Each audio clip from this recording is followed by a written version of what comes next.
Hello everyone, Assalamu alaikum. Hope you all are doing good. Last couple of weeks பார்த்தீங்கன்னா என்னோட சேனலில் நான் main meals மட்டும்தான் post பண்ணிட்டு இருந்தேன்.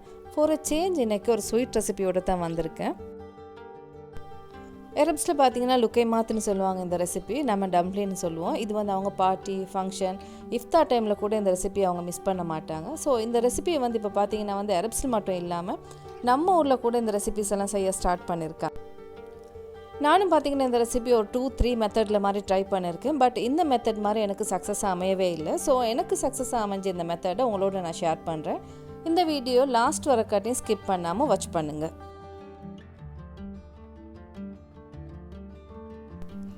அதோடு மட்டும் ஸ்டாப் பண்ணிடாமல் மறக்காமல் என்னோடய சேனலையும் சப்ஸ்கிரைப் பண்ணிடுங்க.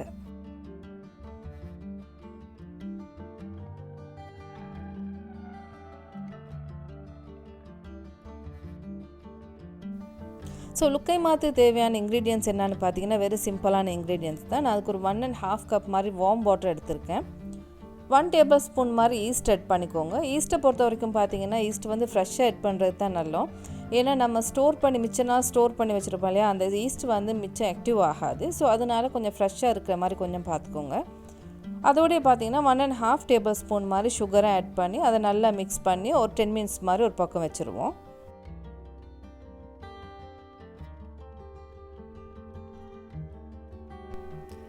ஆஃப்டர் 10 மினிட்ஸ் பார்த்தீங்கன்னா 2.5 கப் மாதிரி ஃப்ளார் ஆட் பண்ணிக்கொள்கிறேன். அதுக்கே சேர்த்து பார்த்தீங்கன்னா 2 table spoon milk powder, 2 table spoon cornflour இதையும் சேர்த்துக்கோங்க. அதுவும் இல்லாமல் ஒரு 1/2 டீஸ்பூன் மாதிரி சால்ட்டையும் கூடவே சேர்த்துக்கோங்க. ஈஸ்டுடைய வாசம் வராமல் இருக்கிறதுக்காக வேண்டி மட்டும் ஒரு 1 டீஸ்பூன் மாதிரி வெனிலா எசன்ஸ் சேர்த்துக்கோங்க. இன்றைக்கி வந்து என்கிட்ட வெனிலா எசன்ஸ் இல்லாததுனால வெனிலா சுகர் தான் 1 டீஸ்பூன் மாதிரி ஆட் பண்ணுறேன். Vanilla essence and vanilla sugar இது ரெண்டுமே சேம் தான்.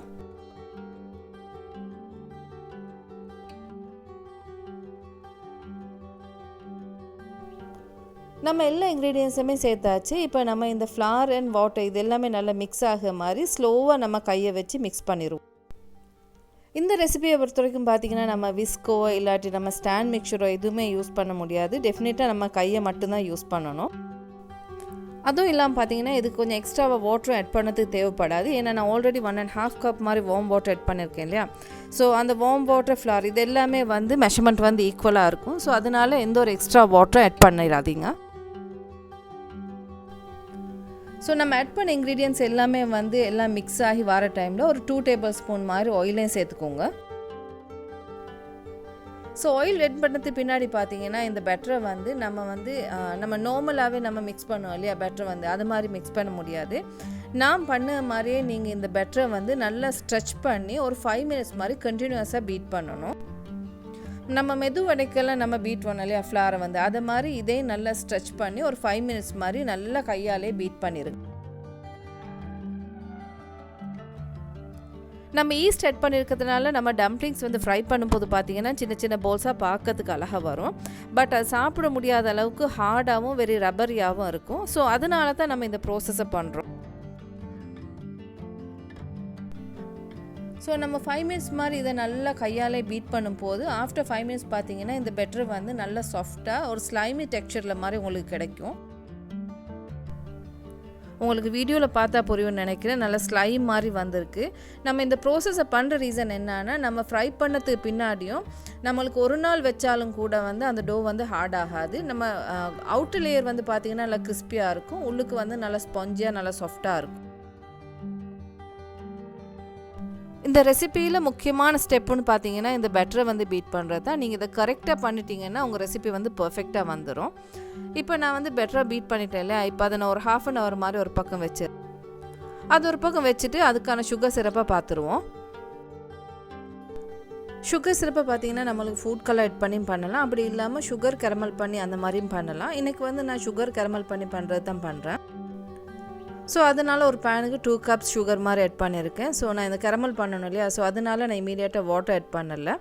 ஸோ அதை சிம்மரில் கொஞ்சம் நேரம் விட்டுட்டு அது பின்னாடி தான் நான் வாட்டர் ஆட் பண்ணுவேன். சுகர் கம்ப்ளீட்டாகவே மெல்ட் ஆக வரக்காட்டி இருக்காமல் ஒரு 1/2 போர்ஷன் மாதிரி மெல்ட் ஆகி வர டைமில் பார்த்தீங்கன்னா வாட்டர் ஆட் பண்ணால் ஓகே ஆகும்.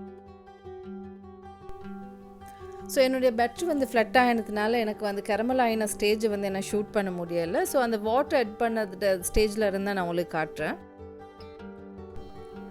ஸோ இன்னொரு டைம் வந்து நான் இந்த மாதிரி கரமல் பண்ணி நான் சுகர் சிரப் செய்கிற மாதிரி ஒரு வீடியோ நான் கட்டாயம் போஸ்ட் பண்ணுவேன். ஸோ இப்போ பார்த்தீங்கன்னா வந்து எனக்கு கம்ப்ளீட்டாகவே சுகர் எல்லாமே மெல்ட் ஆகி நான் இப்போ வந்து வாட்டரும் ஆட் பண்ணியிருக்கேன். ஸோ இதுக்கு பார்த்தீங்கன்னா நான் 2 கப் சுகர் ஆட் பண்ணியிருந்தேன் இல்லையா, ஸோ 2 கப் வாட்டர் ஆட் பண்ணியிருக்கேன். இது நல்லா கொஞ்சம் திக்காக வரக்காட்டி நல்லா பாயில் பண்ண விட்டுடுவோம். ஸோ சிரப் வந்து பார்த்திங்கன்னா நல்லா பாயில் ஆகிட்டுருக்கு. இந்த டைமில் பார்த்திங்கன்னா நான் 1/4 டீஸ்பூன் மாதிரி வந்து சால்ட் ஆட் பண்ணிக்கொள்கிறேன். எப்போயும் நம்ம வந்து சுகர் சிரப் செய்யும் போது வந்து கொஞ்சம் சால்ட் ஆட் பண்ணோன்னா அது கொஞ்சம் எக்ஸ்ட்ரா டேஸ்ட்டாக இருக்கும், வந்து கொஞ்சம் எக்ஸ்ட்ரா ஸ்வீட்னஸும் கொடுக்கும் அது. ஸோ இந்த டைமில் பார்த்தீங்கன்னா இந்த சுகர் சிரப்பில் வந்து நம்ம ஸ்பூனை விட்டு நல்லா மிக்ஸ் பண்ணிவிட்டு அதை நம்ம வெளியே எடுத்து பார்த்தோன்னா அதுலேருந்து ட்ராப் ஆகக்கூடிய லாஸ்ட் ட்ராப் இருக்குது இல்லையா, அது வெரி ஸ்லோவாகவும் அதுவும் இல்லாமல் ஒரு த்ரெட் கன்சிஸ்டன்சியில் தான் அது வந்து ட்ராப் ஆகும். ஸோ அந்த டைமில் பார்த்தீங்கன்னா ஒரு 1/2 டேபிள் ஸ்பூனில் மாதிரி ஒரு லெமன் ஜூஸ் மாதிரி கொஞ்சம் ஆட் பண்ணிக்கோங்க. லெமன் ஜூஸ் ஆட் பண்ணி ஒரு 5 மினிட்ஸ் மாதிரி ஸ்டவ்வில் வச்சுட்டு அதுக்கப்புறம் ஸ்டவ்லேருந்து ரிமூவ் பண்ணி ஒரு பவுலுக்கு ட்ரான்ஸ்ஃபர் பண்ணிடுங்க.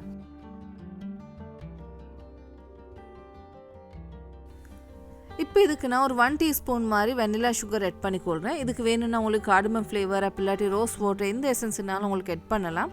பட் நான் ஆல்ரெடி ஃப்ளாருக்கு வந்து வெனிலா சுகர் தான் ஆட் பண்ணியிருக்கேன் இல்லையா, ஸோ இதுக்குமே வந்து அதே ஃப்ளேவரை ஆட் பண்ணிடுறேன். இதை நல்லா மிக்ஸ் பண்ணி விட்டுட்டு ஒரு சைடில் வச்சுருங்க. ஸோ டம்ப்ளிங் மிக்ஸையும் பார்த்தீங்கன்னா ஃப்ரை பண்ணுறதுக்கு கணக்காக வந்திருக்கு. இன்றைக்கி டம்ப்ளிங் மிக்ஸுக்கு நான் யூஸ் பண்ண போகிறது வந்து பைப்பிங் பேக் தான்.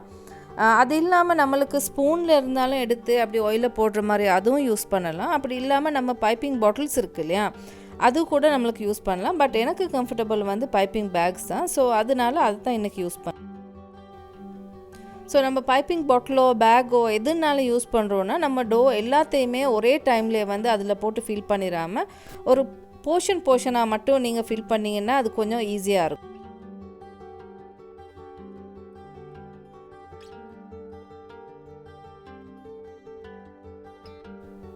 ஸோ டம்ப்ளிங் மிக்ஸும் நல்ல டபுள் சைஸில் வந்திருக்கு. இப்போ இதை கொஞ்சம் லைட்டாக நான் மிக்ஸ் பண்ணி விட்டுட்டு நான் பைப்பிங் பேக்கில் ஒரு 1/2 போர்ஷன் மாதிரி கொஞ்சம் ஃபில் பண்ணிக்கொள்கிறேன். ஸோ இந்த பேக்கு பார்த்திங்கன்னா நம்ம ஃபுல்லாகவே ஃபில் பண்ணினா அதுக்கு ஹேண்டில் பண்ணுறது கஷ்டன்றதுனால தான் நான் ஒரு 1/2 போர்ஷன் மாதிரி ஃபில் பண்ணிக்கோங்கன்றேன்.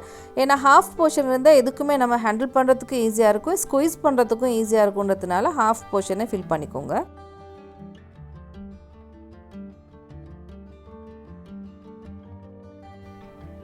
ஸோ பேட்டரை நான் பைப்பிங் பேக்கில் ஃபில் பண்ணுறதுக்கு முன்னாடியே நான் ஆயிலையும் ஹீட் பண்ணுறதுக்கு வச்சுட்டேன். ஆயில் வந்து மீடியம் ஹீட்டில் தான் இருக்குது. டம்ப்ளிங்கை ஃப்ரை பண்ணுறதுக்கு முன்னாடி பார்த்தீங்கன்னா சின்ன கப்பில் கொஞ்சம் ஆயில் எடுத்து வச்சுருக்கேன். உங்களுக்கு பார்த்தா விளங்கும்னு நினைக்கிறேன். இப்போ நம்ம ஃபில் பண்ணி வச்சுக்கிற பைப்பிங் பேக் இருக்கு இல்லையா, அதை வந்து ஃபஸ்ட்டுக்கு நம்ம வந்து செய்யும்போது பார்த்தீங்கன்னா சின்ன ஹோல்ஸாக கட் பண்ணிக்கோங்க. ஏன்னா நம்ம அதை ஸ்குவீஸ் பண்ணும்போது உங்களுக்கு சைஸ் வந்து கொஞ்சம் பத்தலைன்னு விலைங்கன்னா அது பின்னாடி உங்களுக்கு கொஞ்சம் பெருசாக கட் பண்ணிக்கலாம். ஸோ ஃபஸ்ட்டுக்கு வந்து பெரிய ஹோல்ஸ் மாதிரி கட் பண்ணிடாதீங்க, ஃபஸ்ட்டுக்கு சின்ன ஹோல்ஸாக கட் பண்ணிக்கோங்க.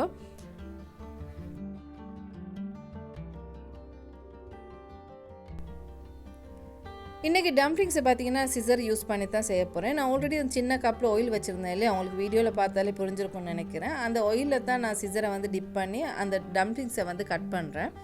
ஸோ நீங்கள் ஸ்குவீஸ் பண்ண டம்ப்ளிங்ஸ் எல்லாமே விடாமல் இப்படி நல்லா மிக்ஸ் பண்ணி விட்டுட்டே இருங்க. மற்ற இன்னொரு இம்பார்ட்டண்டான விஷயம் என்னென்னா ஃப்ளேம் தான். நீங்கள் டம்ப்ளிங்ஸ் எல்லாமே ஸ்குவீஸ் பண்ணதுக்கு பின்னாடி ஃப்ளேம் வந்து பார்த்தீங்கன்னா மீடியமும் இல்லாமல் ஹையும் இல்லாமல் அதுக்கு மிடிலான மாதிரி வச்சுக்கோங்க. ஏன்னா நீங்கள் ஃப்ளேமை வந்து லோ பண்ணிட்டீங்கன்னா அந்த பவுல்ஸ் வந்து அப்படியே ஃப்ளட் ஆயிரும். மற்றது இன்னொரு விஷயம் பார்த்தீங்கன்னா டம்ப்ளிங்ஸ் வந்து டார்க் ப்ரௌன் வரக்காட்டியுமே ஃப்ரை பண்ணிடாதீங்க. லைட்டாக கோல்டன் ப்ரௌன் வருங்காட்டியும் ஃப்ரை பண்ணால் போதும். நீங்கள் லைட்டாக கோல்டன் ப்ரௌனுக்கு வந்து டம்ப்ளிங்ஸை ஃப்ரை பண்ணதுக்கு பின்னாடி நீங்கள் ஆயிலேருந்து ரிமூவ் பண்ணி ஸ்ட்ரைட்டாகவே வந்து நீங்கள் சுகர் சிரப்பில் டிப் பண்ணிடுங்க. நீங்கள் 1 டைம் டிப் பண்ணாலே போதும், அதுக்கு தேவையான சுகர் சிரப்பை வந்து நல்லாவே அப்சர்வ் பண்ணிக்கொள்ளும். நீங்கள் இதில் பார்த்தீங்கன்னா வந்து எனக்கு கொஞ்சம் எக்ஸ்ட்ராவாக சுகர் சிரப் இருந்தது இல்லையா, அதை தான் நான் மேலால் கொஞ்சம் போட்டிருக்கேன். அதுவும் இல்லாமல் அது கொஞ்சம் கார்னிஷ் பண்ணுறதுக்கு நீங்கள் வந்து சிசமி சீட் கொஞ்சம் ஆட் பண்ணிக்கோங்க. ஏன்னா சாப்பிடும்போது அந்த சிசமி சீட் அந்த ஃப்ளேவரும் வந்து கொஞ்சம் எக்ஸ்ட்ராவாக அதுக்கு ஃப்ளேவர் கொடுக்க மாதிரி கொஞ்சம் நல்லா டேஸ்ட்டாக இருக்கும். ஸோ என்னோடய டம்ப்ளிங்ஸை பார்த்தீங்கன்னா நல்லா ஜூஸியாகவும் அவுட் லேயர் வந்து நல்லா கிறிஸ்பியாகவும் உள்ளுக்கு வந்து நல்லா சாஃப்டாகவும் வந்திருக்கு. அது மட்டும் இல்லாமல் ஒரு டம்ப்ளிங்கோடைய ஒத்தரும் ஸ்டப் பண்ணாத அளவுக்கு டேஸ்ட்டாகவும் வந்திருக்கு. ஸோ கட்டாயமாக உங்கள் வீட்டில் இதையும் நீங்கள் ட்ரை பண்ணி பாருங்கள். ஈவினிங் டீ டைமு கூட இது சூட்டபிளான ஒரு ரெசிபி. ஸோ நீங்கள் வீட்டில் ஒரு 1 டைம் ட்ரை பண்ணி பார்த்தீங்கன்னா நீங்களும் கூட எந்த ஒரு ஸ்பெஷல் டேக்குமே இந்த ரெசிபியை நீங்கள் ஸ்கிப் பண்ணவே மாட்டீங்க. ஸோ கட்டாயமாக உங்கள் வீட்டில் நீங்கள் இந்த ரெசிபியை செஞ்சு பாருங்கள். உங்கள் எக்ஸ்பீரியன்ஸையும் என்னோட ஷேர் பண்ணுங்கள். See you soon with another vlog. Thank you.